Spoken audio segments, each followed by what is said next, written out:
শরীরদের কারো উপার্জন হারাম হলে কি সবার কোরবানি বাতিল হয়ে যাবে? শরীরদের মধ্য থেকে কেউ একজন হারাম উপার্জন থেকে যদি কোরবানি করেন, তাহলে সেক্ষেত্রে তিনি হারাম উপার্জন থেকে কোরবানি করেছেন, সেজন্য কোরবানির সওয়াব থেকে বঞ্চিত হবেন।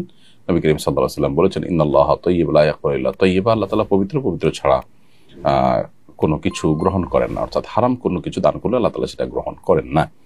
বিধায় হারাম টাকা দিয়ে কোরবানি করলে সেই কোরবানির সওয়াব তিনি আল্লাহর কাছে পাবেন না। তবে অন্য শরিক যারা আছেন সেই শরিকদের কোরবানি বিশুদ্ধ হয়ে যাবে, কারণ আল্লাহ তাআলা কোরআন কারীমে একাধিক জায়গায় বলেছেন, আল্লাহ তাযিরু ওয়াজিরাতুন বিজরি উখরা, কারোর পাপের বোঝা অন্য কেউ বহন করবে না।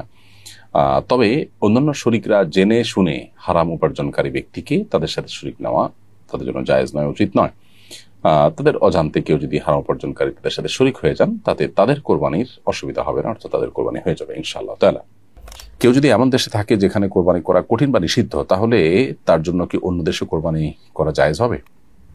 উত্তর হলো হ্যাঁ, কোরবানি নিজে করতে পারলে উত্তম, কিন্তু আপনি যেখানে আছেন সেখানে কোরবানি করা নিষিদ্ধ আইনত, এরকম কোনো মুসলিম প্রধান দেশে আপনি আছেন, কিংবা সেখানে কোরবানি করার মতো পরিবেশ নাই বা আপনার জন্য কষ্টকর, অথবা যে কোনো কারণে আপনি নিজ জায়গায় কোরবানি না করে অন্য কোনো জায়গায় কোরবানি করতে পারেন না, এটা জায়েজ আছে। সেক্ষেত্রে আপনি নিজ দেশে বা অন্য যেখানে কোরবানি করার জন্য কাউকে দায়িত্ব দিবেন, টাকা দিবেন আপনার তরফ থেকে কোরবানি করবার জন্য, সেখানে লক্ষ্য করতে হবে যে সেখানে কোরবানি করার সময় হয়েছে কিনা।